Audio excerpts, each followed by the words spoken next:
It's really an honor to welcome the next speaker, Bob Whittaker, one of the leading figures in the movement that is, you might say, criticizing psychiatry, as I started this morning, but from a very on very solid ground and on very scientific ground. And actually, Bob Whittaker is one of the leading persons in the world who knows about these issues. So let's say welcome to Bob with a big hand.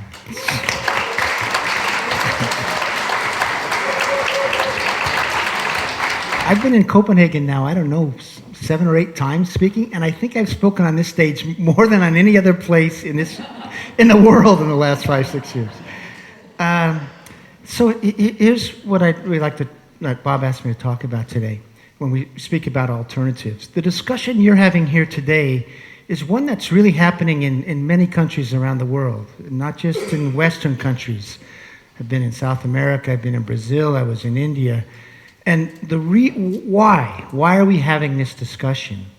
And what you get is a sense in so many societies that has adopted the mainstream model of care, the disease model of care. It hasn't worked out for them, particularly at a public health level. And last year, in fact, the special rapporteur for the United Nations on the right to health, a man named Danius Purius, wrote a report, and he said, it's a time for a revolution. We need a revolution in thinking about what causes psychiatric difficulties and how societies can respond to that. So just as we talk about this need for a revolution, a need for change in our thinking, and that's what you're doing here today and have been doing for some time, we first need to look at, well, what is the context we're rebelling against? And the context really goes back to 1980. And in 1980, the American Psychiatric Association published the 3rd edition of its Diagnostic and Statistical Manual, DSM-3. And that manual utterly changed our thinking, or was designed to change our thinking about psychiatric problems. So if you go, and I hate to be American-centric here, but the truth of the matter is, because of the money and the population, the U.S. does have an outsized influence on, thinking about medical matters in many ways. So if you go back before DSM-3, there was thinking that social situations cause psychiatric distress, poverty, social injustices. There obviously were Freudian impulses, ideas as well, psychological ideas. In other words, difficulties with your family, difficulty in relationships could also be causes of psychiatric distress. And then there was always a biological component. Well, with DSM-3, they went to war, these 3 factions, and what emerged triumphant was the biological faction. And what they decided to do in 1980, they have all these disorders, but they're going to conceive of them as diseases of the brain. Okay? They're going to say it's not trauma, it's not problems with your family, and it's not like social inequalities. The problem is an illness inside you. And here's the language that puts the stake in the ground for this change in thinking. And this is from Nancy Andreasen in a book called The Broken Brain. Think about the title. The brain is broken. It's the individual that it has the problem. And she was the longtime editor-in-chief of the American Psychiatric Association, a journal that's very influential. She says, the major psychiatric illnesses are diseases. They should be considered medical illnesses just as diabetes, heart disease, and cancer are. And the thinking is that, quote, each different illness has a different specific cause. There are many hints that mental illness is due to chemical imbalances in the brain, and that treatment involves correcting these chemical imbalances. And that became the story that changed the world, right there. The problem was within the individual, inside the person's brain. It was a chemistry problem. And we had drugs that could fix that chemistry problem. So if you had schizophrenia, quote the diagnosis, we had a drug that could fix that chemical imbalance. And if you have depression, we have something that can fix that chemical imbalance. One thing to understand, there was no scientific discovery behind that change in thinking. It was a change in thinking really meant to elevate the status of psychiatry as a profession in the United States and eventually elsewhere, because they wanted to be seen as real doctors. And what did real doctors do? They prescribed drugs. And so there really was, they were adopting what I like to call as an antibiotic model of mental illness. You come in, they had a drug for it, and it was quite simple. Now, if you believe this, you didn't need to ask people if they were abused as they were kids or that sort of thing, because that wasn't the problem. The problem was the chemicals in your brain, and they could fix that. And so that's the first thing. It locates the problem in the individual, not in relationships, okay? So you don't have to ask about families, that sort of thing. And when this happened in the United States, there was a family group that was so happy about this. It's called the National Alliance for the Mentally Ill. It was formed by parents, and they wanted to get away from it's the schizophrenic mother, it's the mother's fault, etc. So they really embraced this idea that it was just a chemical problem, and it became, in the United States, you couldn't talk about families. If you began talking about family problems as a root of any problem, that was, you were blaming the parents. Okay, so that became out of the conversation. And the other part of the conversation that was removed was social injustices, social inequality. Now, we all hear that the Danes are the happiest people in the world. We don't live in such a happy society in the United States, but it meant we couldn't talk about racism. We couldn't talk about, if kids didn't like schools, well, maybe the schools stunk. If people are working 2 jobs trying to keep their family together, we couldn't talk about that. So in other words, it keeps you from thinking about social problems and creating social environments that might be more healthy for people. That model really gets exported around the world. I'm sure you all at one time heard about chemical imbalances, right? You got into a situation where drugs were like the first thing that's seen as the cornerstone of care. So we adopt that. By the way, can I stop just for 1 second? I wanted to do a call out to Yael and Niels today. I'm always reminded when I hear people come up and tell their stories what courage it takes. So thank you. I'm always newly moved by people who have the courage to tell their stories.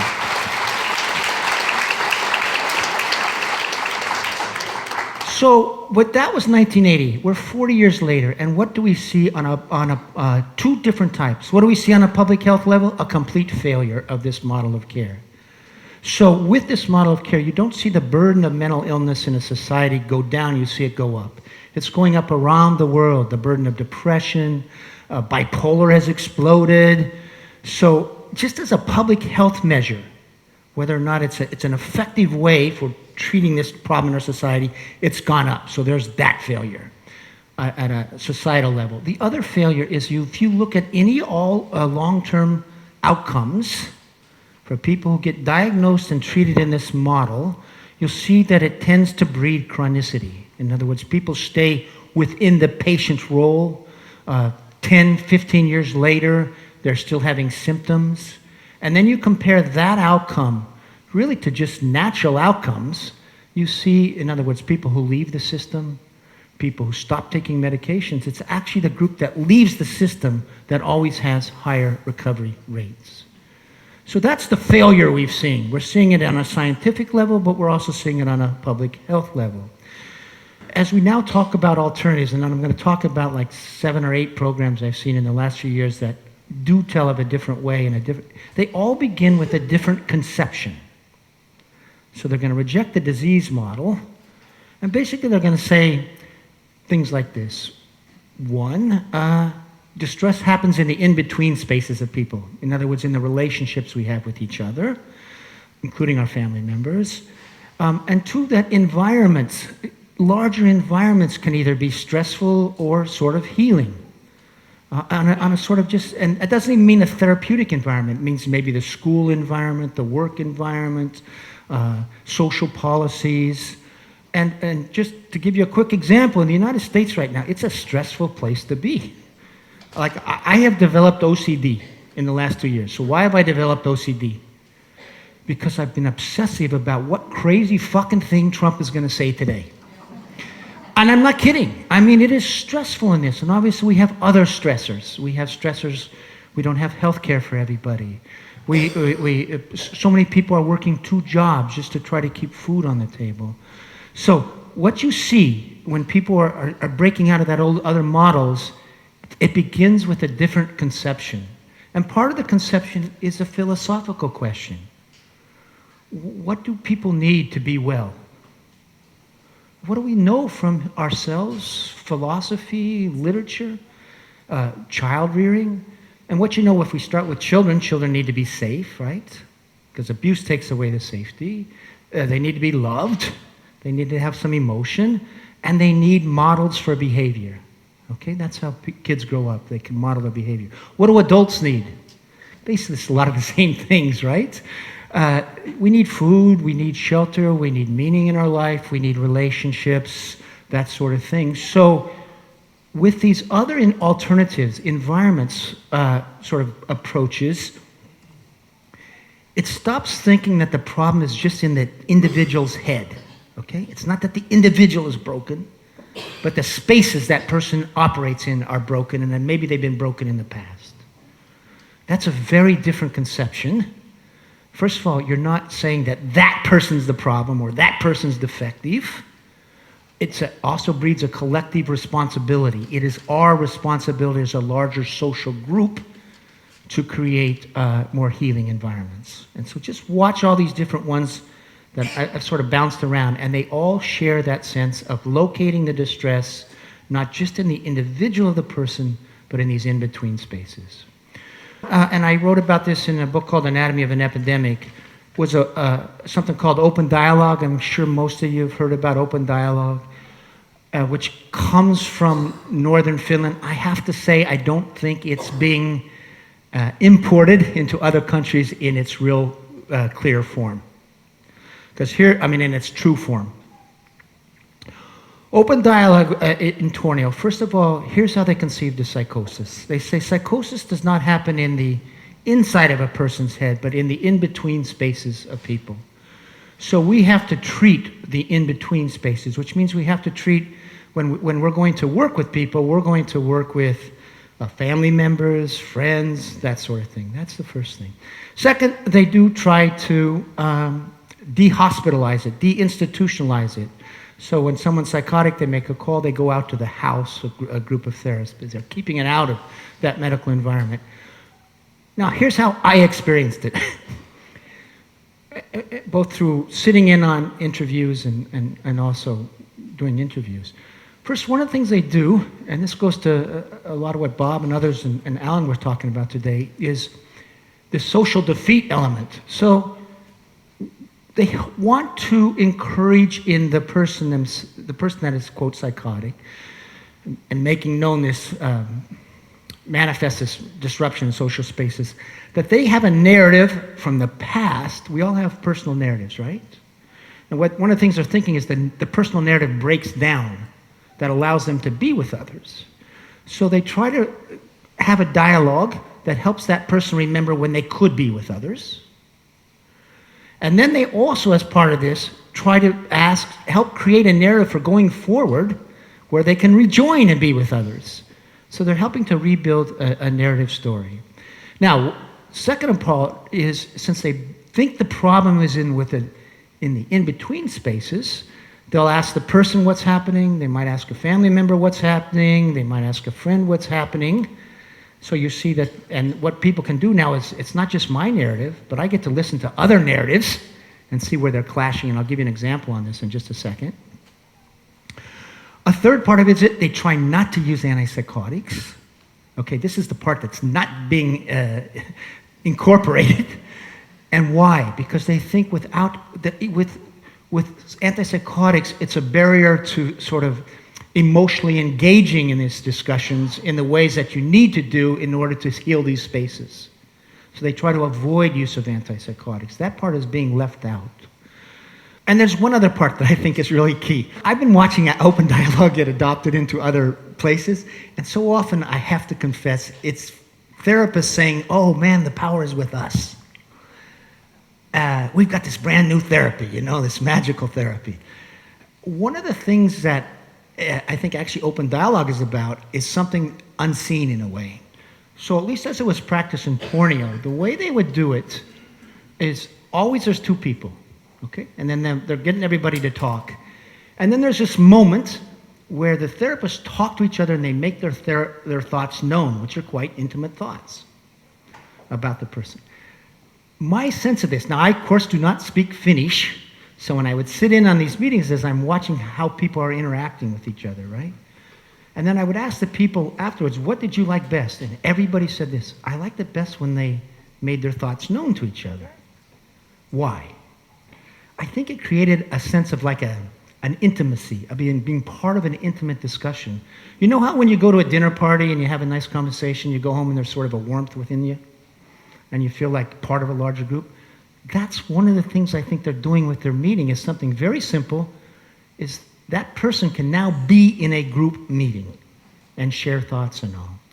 Now, real quickly, I'll give you an example that I sat in on. One of the man who made, the young man who made known this disturbance, what he had done was he had burned down the house of a neighbor. Now, the reason he had burned down the house of a neighbor is he thought the neighbor was a devil. Okay, but what's his real story? His real story is that when he was about 13, 14 years old, he realized he was gay, and he started being beat up on his way to school every day. Okay? Including by the guy who lived next door. He couldn't go talk to his father because his father he thought would be embarrassed, ashamed of him if he was gay. So now he's got this disruption. And then the mother, by the way, it was a break with the father because she sort of understood the father was feeling ashamed of their kid, and the kid would come to the mother. So there was this disruption between mother and father, mother and son having a certain relationship, and father and son. Now, when they all told this, what happened to the father? The father said, oh my God, he breaks down crying. I didn't want to do this. I love my son. And the mother and father realized they had a problem because of this unequal thing. And his psychosis now abated because they saw that it was around this family dynamic. And of course, by the way, burning down the kid's house next door made sense, right? Because he wasn't safe. And he couldn't get safety from his family. So this was the only sort of, you can see his mind is coming up with something to get out of this impossible position. But they didn't fix him, did they? They didn't fix him. What happened is they understood there was this dynamic. It came out. The family began, changing its thinking, and they moved forward. This is being adapted all over the world, or at least in Europe and all. It's not being adapted with the minimal use of antipsychotics anywhere. And I think that's going to be the downfall of open dialogue as it gets adopted. Okay, second place. It's a place called the Seneca Center in Northern California. Again, I did go there. Some of these are older, others are brand new. I went there when I was writing this book, Anatomy of an Epidemic. The Seneca Center was taking care of the worst kids in all of California. By the worst kids, I mean the most disturbed kids. So they had a rating, and California is a big country, a big state. They had a rating of up to 12. So if you were a level 12 kid, you were really seriously disturbed, okay? These were level 12 plus kids. No one wanted them. No hospital, no foster care, no resident normal institution. This was the last stop. Now, the man who ran this for a long time, Tony Stanton, the very first thing he did when kids came in, he spent like 18 to 20 to 24 hours making a biography of that kid's family. Not just him. He goes, I don't ask what's wrong with the kid. I ask what's happened to them, and I ask what's happened to their parents. Because, of course, what he sees in these kids is generations of kids that weren't raised right. So the violence is coming down, the sexual abuse is coming down. And he says once he does this for the staff, no one sees a bipolar kid, no one sees a schizophrenic kid, no one sees oppositional defiant disorder kid. They see a kid that's been, drew a terrible straw in the lottery of life. And you just can't believe, I don't know how bad it is in Denmark, but these stories were just horrific. the abuse of these kids, sexual abuse, physical abuse, chained to radiators, just horrible. So that's the first thing he does. So now the conceptualization of every kid there is that they do not have an illness, but they have, had this traumatic thing. Second thing he does, they all come in. Now remember, they've been through the system. They come in through so heavily medicated they can't get their heads off most of them are like 6 years old on 3 antipsychotics. They can't get their heads off the desks. So the first thing he does is he takes them all off their medications. Okay? What happens when he does this? He's going against medical wisdom. I asked the staff, what happens? And they all had the exact same answer. They come alive again. Now, why is this important? Because if you look at what Stanton thinks, well, what do we need to do to start turning these kids' lives around and their inner spaces around, is first of all, what does every kid need to start having, wellness? And it's going to be a long path for these kids. Safety, right? They need someone to love, and someone to love them back, which they haven't experienced. And they need to have someone to model their behavior after. So what he does, or what they did, is they set up every kid with a mentor. Usually, most of the kids, frankly, were children of color. So if it was a black child, they would have like a young black boy. They would have like a 22 or 23-year-old mentor to be with that kid, regularly. And what he said was this: is the kids have such a terrible self-image. When they're coming off the drugs, they would tell him, I'm going to show you I'm a badass.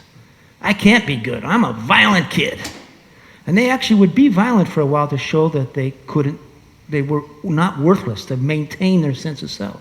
But of course they stayed with him, the mentors stayed with him. And what they found is as that bond formed finally, the kid would start to behave in a way to make the mentor, feel proud of him, to help build that bond. Why no drugs? Two things. They said, first of all, the kid can't mount emotional responses to have a bond with the drugs. And they said, actually, the staff couldn't love the kids. The staff couldn't love medicated kids because it's a two-way process, the emotions, etc. So he set this up, and real quickly, these are the worst kids, right? So when I get there, one group that had been there about 6 months, you know where they had just come back from? Disneyland. And, they had some timeouts there, and they went with their big brothers, but basically they were little kids that went and saw Mickey Mouse and stuff, and they sat me down on the couch and showed me their album, and they were very interested in being engaged. This funny thing developed when I was there. I have no idea how this developed, but two of the younger girls decided I looked like Bob Marley. Might be blind, I don't know. But as I was walking around campus, everyone, it would be, hey, there's Bob Marley.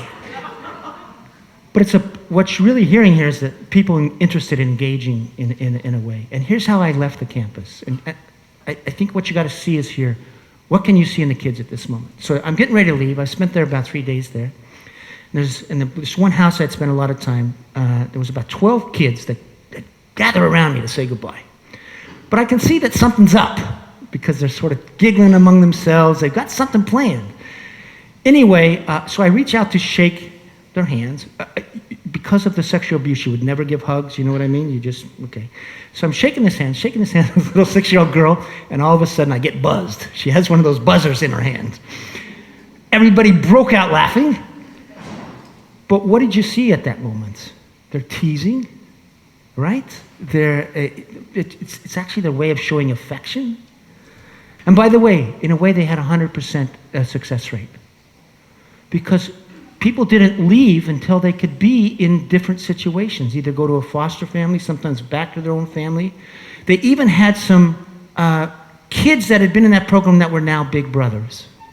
Okay, so that's an example of a healing environment where they didn't see the kid as ill, even though they had a diagnosis that came, they saw them as having come from environments that made kids ill. What happened to the Seneca Center after I wrote my book?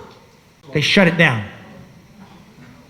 Because there were complaints by psychiatrists that they were being neglected because they were not getting medication for their illnesses. So he had run that for about 20 some years. My point is here, you can see how these two worlds are at odds with each other. And if you believe the first world, that they have illnesses and they need drugs, well, I can understand that. They're not getting treatment for their illnesses. But that's an example of how these worlds come to clash. Another one I really admire is a group called Volunteers, some of them in the US, some of them abroad, Volunteers for Psychotherapy. It's run by a man named Rich Schulman in Connecticut. And here's how it works. It's for basically people who've been hospitalized, ex-hospital patients. Now, we have a form of care in the United States where you don't get much access to psychotherapy, okay, if you're poor. So he set up a situation where in order to pay for an hour of psychotherapy, the people had to do volunteer work 2 hours a week. So 1 hour of psychotherapy, you do volunteer work for 2 hours a week. What does the volunteer work do for those people? First of all, they're no longer in the patient role. They're now helping others, right? They might help with an elderly group. They might help at an animal shelter. So now all of a sudden, they have the experience of doing something for others. So what does Rich Schulman say about his program? He sort of makes this joke. He says, I'm not sure how valuable the psychotherapy is, but I'm pretty sure the volunteerism works. And I think that's true, because that person now who's volunteering gets to see themselves in a different mirror. They're not defective, they're not worthless, they're not a pain, they're helping others. So that's another example, I think, where you create a new world for someone, to inhabit. And because we humans, our mental state, we humans are meant to react to our environment. That's what we do. That's what our brain does, and that's what that little child does as well. So if you can create environments that help a person have a different experience mentally, emotionally, and reflect back on themselves, that can be, I think, a very powerful form of healing. This next one I love. It's so out-of-the-box thinking. You can't even imagine where this one came from. So, we have a big problem with ADHD in the United States. Supposedly, we have, in some places, 10% of our kids diagnosed, 15%. You have ADHD here in Denmark, but not to this extent, okay? So, there's a neurologist named Peter Whitehouse who works with Alzheimer's patients. His wife works with early, in the Cleveland school system and with early childhood education.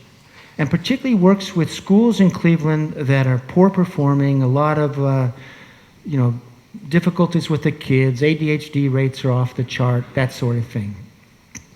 So they came up with this plan. They developed a reading tutoring program where Peter's dementia patients, those at the early part of it, would go into this second grade classroom, that's like a 7-year-old classroom, and become one-to-one reading tutors. Okay, so they come in and be reading tutors with the kids. So what happened when you bring in, say, 15 early demented people into a second grade classroom and you sit them down one-on-one with kids? What happens to the classroom environment? The kids sense the fragility of the older people, right? But think about grandparents. When your grandparents come in, all of a sudden they're vulnerable, right? So, first of all, of course, they started forming bonds. Now, these were people not, far along in the course of dementia, but they were presented to the kids, by the way, as adults who had memory problems, that sort of thing. They, all of a sudden, needed to create a classroom that was quieter and more controlled for the benefit of the elderly people that were coming in. So they changed their behavior because they had a relationship that helped require it. What happened academically? Their reading scores went up dramatically because now, obviously, with the tutor, they even had someone elderly that they were trying to impress. And what happened to the dementia patients? It actually slowed the decline of dementia, much better than any medical care. So we see as ADHD, like the kids don't like schools, but sometimes there's good reason the kids don't like schools. Actually, in the United States, there's often good reason they don't like schools. We blame the kid. Oh, he doesn't like to pay attention. He doesn't like to do his homework. He likes to tap his feet. He likes to engage with others. Maybe he's bored. And maybe it just isn't a good environment. What this showed is if you can change the school environment, ADHD will often disappear. And there's other examples of that as well. Just changing the environment, as opposed to saying, these kids don't like to learn, they've got something wrong with them inside. Next one is a brand new project, and this is for our returning veterans. So, as you know, the U.S. likes to be engaged in war all the time, so we have a lot of people coming back from war situations, the trauma of war, and the way we have been treating them is to diagnose them with PTSD and hammer them with drugs. Okay, that's what we do. You got post-traumatic stress disorder. It's not that you were completely traumatized by being in the military and doing what you have to do. It's you have something wrong now with inside you, and they get hammered with drugs. Antipsychotics, half of them are on like 6 things. So this group at New York University developed something totally different. No drugs. And they developed a program where they learn to perform Shakespeare. So what happens when you become a returning veteran and are now going to perform Shakespeare on the stage? Okay, first of all, it turns out you fall in love with the characters of Shakespeare. And Shakespeare's characters give you a new model for what is normal and not normal. And what they see, for example, in Richard, is it the Third? In many of them, these are, in Shakespeare's characters, they've come back from war, okay? And they're filled with rage and anger and, all this sort of thing. But think about Shakespeare's characters. Half of them are mad with passion. So they have now a model to inhabit of characters that are mad with passion. It's not pathologized. Second, it turns to be, it takes a lot of physical training to do Shakespeare. In terms of control of your breath, control of your physical sense. And apparently that training, that physical training, is very helpful for the men and women. We have, women soldiers. There's something about the breathing, the ability to marshal your resources for a performance, that sort of thing. There's competence that comes with this. You're up on stage. Now, these are people probably felt that they couldn't understand Shakespeare often going through high school. I didn't feel I could understand Shakespeare in high school. They're suddenly mastering a difficult type of theater. The audience is clapping. And not only this, it's not just that they're being applauded. They know they have created something on that stage that was meaningful to everybody in that auditorium. So they've done something great. Not just good, they've done something great. And of course, there's a bond between the performers, etc. Now, this actually is being done as a scientific experiment. So they've got funding from the National Institute of Health to study outcomes. And of course, anxiety is much better, stress levels are much better, outcomes are much, much better. Physically, of course, they're much better than with all the drugs. So one of the nice things about this one, where it's just not an anecdote, but we're going to see outcomes data, and they're starting to publish that. Next is something you're very familiar with that is sort of sweeping the world, and just going to talk about it real briefly. That's the Hearing Voices movement. Olga's here. Olga's one of the leaders of Hearing Voices in Europe and actually beyond. That is now sweeping the United States. But Hearing Voices also changes the concept, right? Because the voice is not a pathology, right? It's just something that occurs in your brain, and then you can learn to manage it, live with it, accept it, enjoy it, whatever it might be. But it's a different way. It's normalizing hearing voices.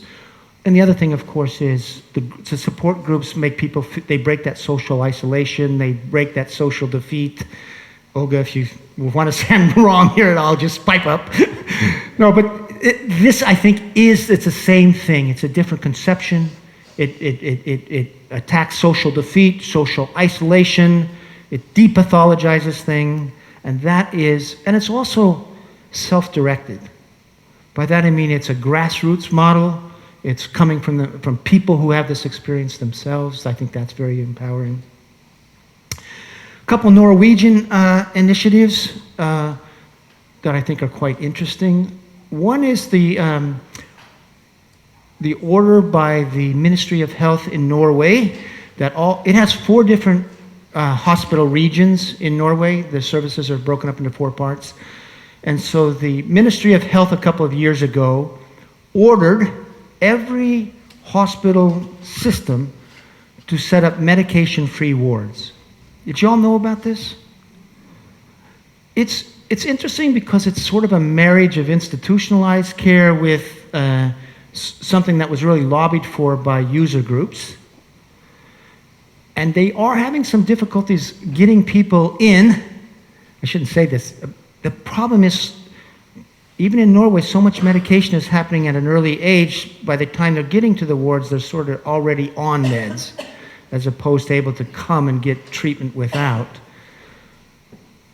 But I spent some time in the ward, and again, even though it comes within this institutionalized setting, it's not run like an institution. So, for example, midday, when I was there, all the people that were staying there, they just left and went downtown and went shopping, because they can do whatever they want. And if they want to go home, they can go home. They just get to go. So there's no, it's not coming within a compulsory thing. Anyway, and the idea is, again, with the whole medication-free atmosphere, is people have stories, people have had things happen to them, they're trying to develop new ways in life. Sometimes people come, when I was there, several people had checked themselves in because they needed some time out. They needed a place actually to rest and be away from whatever the stresses were. So I think that's an initiative that sort of combines the capacity of a society to provide shelter, which sometimes is necessary, with shelter that's not compulsory, and also treating people in a non-medical way. And then there is an offshoot of this happening in Oslo, or maybe just outside of Oslo, where there's a group of psychologists and psychiatrists who are developing something called basal exposure therapy. Have any of you heard of this? I'm going to botch. It's called basal, B-A-S-A-L, exposure therapy. I don't really understand it, but I'll do my best, okay? So their conception is that all mental distress is sort of an existential crisis. Whether it manifests as anxiety or psychosis or depression. And going back to the social defeat, it's a crisis that you can't be in society. You're fearful, you can't talk, that sort of thing. So what they have done is borrow from the idea, if you have a panic disorder, like a phobia, say, of, I don't know, crossing a bridge. One of the things is you get people to cross the bridge and they don't die, and it helps that phobia go away. So they instituted this with a group of chronic patients that had been hospitalized like 8 years. They were on multiple drugs. And what they tried to do was actually provoke existential crises, meaning they would do as little as possible for the people there. If they didn't want to eat, they didn't eat. And I don't quite understand, this is what I don't understand. I understand the theory of provoking an existential crisis, meaning you sort of got to get engaged socially, but I don't really understand how they did it. But here are their results. In their first 35 people that were chronically ill, because they've done this with chronic patients, they've now followed them 5 years later. 16, most of them are now out of the hospital. I think maybe 32 or 35, something like that. 16 are completely off drugs. 8 of the 35 are now completely symptom-free, working. They're not on disability. They're not taking drugs. So they just recovered. And now they're seen as like, I had that time as a chronic patient. I don't know how that happened, but I've moved on with my life. That's a pretty good recovery rate for people who had been chronic. And they do believe that getting people off the medications as much as possible is critical to this, because if their theory is right, you need to have the emotional experience of confronting this existential crisis, surviving it, and that's part of it. And that without it, you're not getting this emotional transformation or this emotional strengthening that they see is happening. And then there's a new project in Israel called Soteria Project. Now, the Soteria Project has deep roots in a way. The original Soteria Project was done in the United States in the 1970s. It was led by the head of schizophrenia studies at the National Institute of Mental Health. The psychiatrist who designed this study, his name was Loren Mosher, and his thought was just being with people in a non-therapeutic environment, basically, where you weren't trying to fix people, could be helpful and, in fact, help people get better. So the way the study was designed, they took mostly first episode psychotic patients coming into a hospital ward, and they were either randomized to normal hospital care, okay, where they got medicated, or they were sent to a house, a Victorian house, that was just run by, quote, ordinary people. So they didn't even try to staff it with like mental health counselors. The job description in order to be a person there was, as Lauren has passed, was you had to be able to be with people in extreme states and not freak out. That literally was sort of, you could just be with people. So they'd go to this house. There would be no effort to knock down psychotic symptoms, but they would try to have daily activities. They would cook together. Obviously, people were free to leave the house, et cetera, et cetera. Now, in terms of scientific outcomes, two outcomes. This group did not get antipsychotics right away. If they weren't getting better, after a while they would get some antipsychotics, okay? So it was like a delayed use.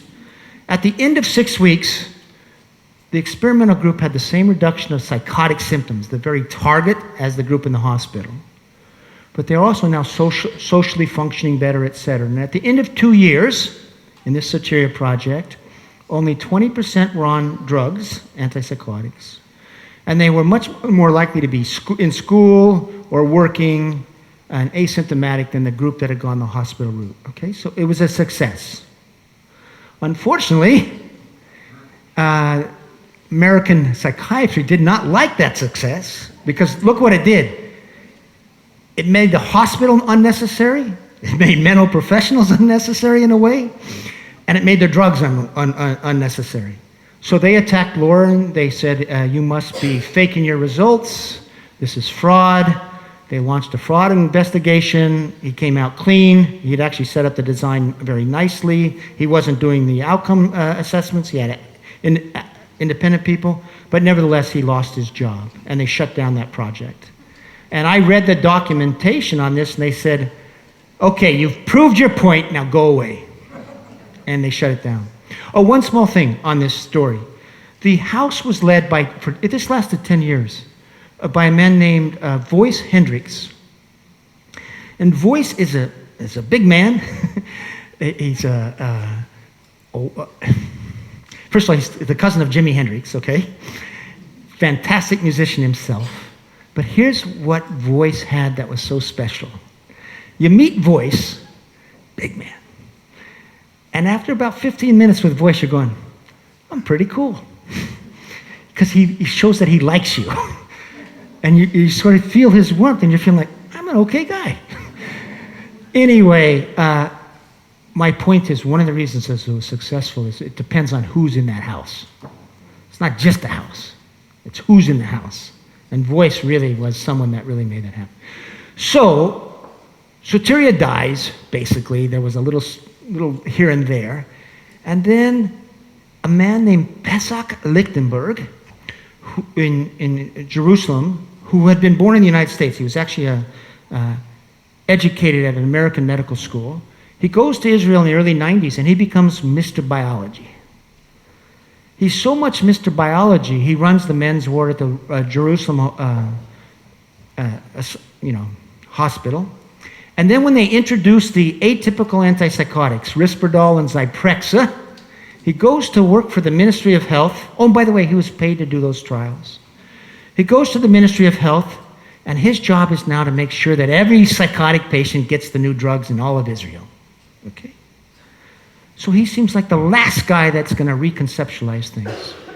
But what happened to him is he began to see real-world results even with the new drugs. People weren't getting better. So many people were becoming sort of chronically ill, staying in. People were getting fat. Their physical health was going downhill. So he rediscovered soteria. He read about it. He met Lauren when Lauren was still alive. And he spent then the next 13 years of his life getting soteria opened. And they opened it's Israel, so they have one for men and they have one for women. They opened it about 2 years ago. I visited about a year ago, and it is fascinating. Most people are not medicated. Okay, if you're on medication and you want to stay on medication, you come there, it's okay. But most people come, they want to come off. And what you see when you're there in these houses, he really wanted to be like the first model. People are free to go. People are free to leave. And some people are really psychotic. They have crazy thoughts. But it's all okay. And I'll give you 2 examples. And I'll go back, let me do real quickly. I got 10 minutes. Go back to the original soteria, a story the voice tells.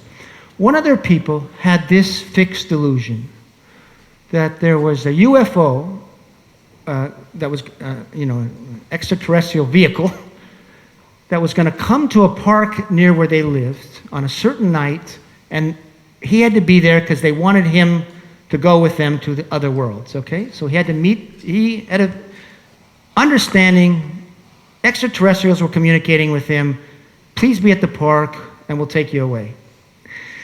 So rather than say that that's a delusion, or, they said, okay, why don't we go? Voice said, let's go meet him. So they drove to the park that night. They stayed in the park all night till dawn came. Amazingly, no UFO landed. And on the way home, the guy turns to Voice and says, well, I guess they decided not to come. And actually, that delusion then abated. So now you go to the women's house, and as you can imagine, the women have horrible tales of sexual abuse, that sort of thing. So one of the women there had, when she first comes to the house, she says, men are coming in and raping me every night. Okay? So she was getting raped every night. That obviously wasn't really happening in a physical sense, but it was happening in an emotional sense. So what did they do?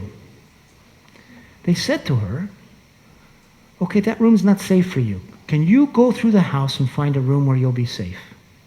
So she went through the house. She said, this is the room I'll be safe in. And she picked the room, and she doesn't have that illusion anymore that people are coming in to rape her. So that shows how they responded to her in a very different way. With the men is... I so enjoyed being in these houses because people who aren't medicated and are having wild thoughts are pretty engaging people in many ways. Fun to be with. Actually fun to be with. One of the guys, the men's house, there was this guy who was juggling all the time. He'd come in and he'd be juggling 5 balls. You'd have a conversation with him. So I introduced myself, and I said, hi, I'm Bob. He goes, hi, I'm God. I said, nice to meet you, God. He says, I'm Jesus too. I said, well, that's doubly good. Nice to meet you. So he explained how he was God and Jesus. And then he said, as I was getting ready to go one day, he goes, well, do you want to be part of my group? You can talk to God. I said, well, I got to go back to the United States. And he goes, this is the point. Do you want to keep on talking to God? I said, well, that would be nice. He had set up a WhatsApp group. So he's now a God that answers on WhatsApp. And I said, but I don't speak Hebrew. God speaks English. So when I was there, it looked like Soteria Israel was going to take the country by storm. Okay? I met with the head of the American Psychiatric Association, a guy named Bellmaker, who had come from the United States. I met with the heads of all the HMOs. I met with the Ministry of Health. Bellmaker's the head of the Israeli Psychiatric Association. He puts out a thing saying, we have screwed up. We need to set in protocols for tapering down antipsychotic medication. Okay? The Ministry of Health, I quoted her in a story. She said, if this goes right, we're going to have soterias all over the country, and this will be how we take care of people. We're going to transform our society. Okay? And by the time I left, there were 6 more on the drawing boards, all with this same idea. You deinstitutionalize, you don't pathologize, it's okay to be psychotic, you create safe spaces, that sort of thing. Now, there's one other element in Israeli society which was behind this. Everybody in Israeli society has to do a year of military service, okay? And the way their lives tend to unfold now, they do the year of military service, and then before they go to college, they do a year roaming the globe. And there, while roaming the globe, they get tired, they experiment with drugs, and they have a lot of kids go psychotic. And they actually have rescue teams from Israel that are trained to go into other countries like India and bring back these psychotic individuals. What is one reason for this non-pathologizing is that the military, they come from, they see these as ordinary kids that went through military service, and then, this happened to them. So it seemed like we were going to get in Israel a complete transformation of the system, except for one small problem. Oh, and by the way, I was invited to come back 3 months later to give a talk to, the Ministry of Health has a day each year where they do talks about all disciplines, about exciting new things happening, and they wanted me to be the keynote speaker for psychiatry on Soteria, and it's sort of, positioned in a larger landscape. But what happened? Among other things, I asked Chaim Bellmaker, why do you think this is happening in Israeli psychiatry? Because I spoke to a lot of Israeli psychiatrists who were like, yeah, this is great. He said, well, it's because the old Russian psychiatrists are retiring and those authoritarian guys are going, and we're getting these younger people who don't have this authority and history. So what happened after that article ran? The Russians, or the Eastern European psychiatrists who tend to run the hospitals, went nuts. They got Bellmaker fired. They drove him out of the American Psychiatric Association. They got me disinvited from the Ministry of Health Day. They set up another day in front of the Ministry of Health where they would sort of say, this guy's an asshole. And it stopped for a while all of the Soteria projects. It was like the hospital psychiatry reared up and said, this is crap, these drugs are crap. And now it seems like the fight is ongoing. Soteria didn't lose, it turns out, but it didn't triumph either. So you see there is almost like a laboratory to see what is possible and how things might play out. I will say there's one thing really important why Soteria is getting the traction it did. So Israel, the politics, forget the politics for a second. They do have an environment where they've had a pretty entrepreneurial business class. And one of the backers of Soteria is, frankly, a man whose son went psychotic. They went down the traditional path. It was more of a depression that turned into psychosis. He got worse and worse. The man did read Anatomy of an Epidemic, which told of other possibilities. He took his kid off all the drugs, and his kid now is doing unbelievably beautiful musical compositions, okay? So he's left that behind. So this man, his name is Gadi Tarash, has a history of bringing companies public, okay? So he brings sort of like this financial business credibility, and Israel's a small society, he's been there forever. And the reason I say this is, if things are going to happen, it can be really helpful to recruit into the battle for change people from outside, business leaders, people who've had children that have struggled in the society, that sort of thing. Oh, and by the way, last thing here is Satiri is half staffed by people who've been in the hospitals. So there's a lot of lived experience there going as well. So just to finish here, I honestly think we, our societies, are engaged in a great philosophical debate that comes out of this sense of psychiatry. And it's a debate about human beings, what makes us well, what is normal, these, really philosophical questions. And I think what we've done is organize ourselves, I'm talking about that disease model, around both a false story, it's not a real story, the chemical imbalances fixed like insulin for diabetes, but it's also a philosophically impoverished story. It's sort of a story like you're not supposed to, as a kid, you're supposed to behave all the time. That's nonsense. You're not supposed to grieve too much or maybe be too happy too long. It's really like this image of human beings that can just sort of walk semi-engaged through life. And if you divert from that, you get pathologized. So I think really what we're talking about is what do we think of ourselves? How should we raise our children? How should we respond to people in crisis? And that can be a societal conception that can also form the environments you create. Now, here in Denmark, you do a lot of really great stuff with social environments. And so I come from a place where we're just getting worse and worse. Healthcare, the whole discussion in the country is nut-making now. I mean, it makes you crazy.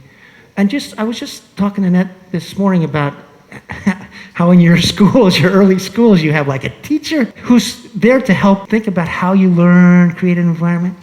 So my granddaughter just went to her first public school kindergarten in New York.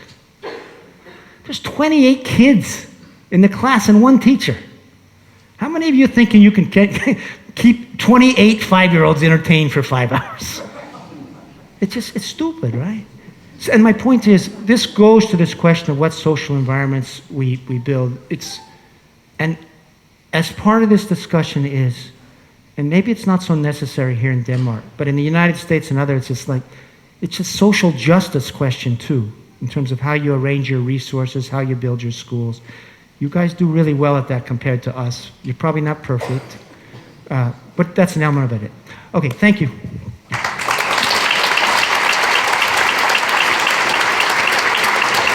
Thank you so much. Thank you so much, Bob.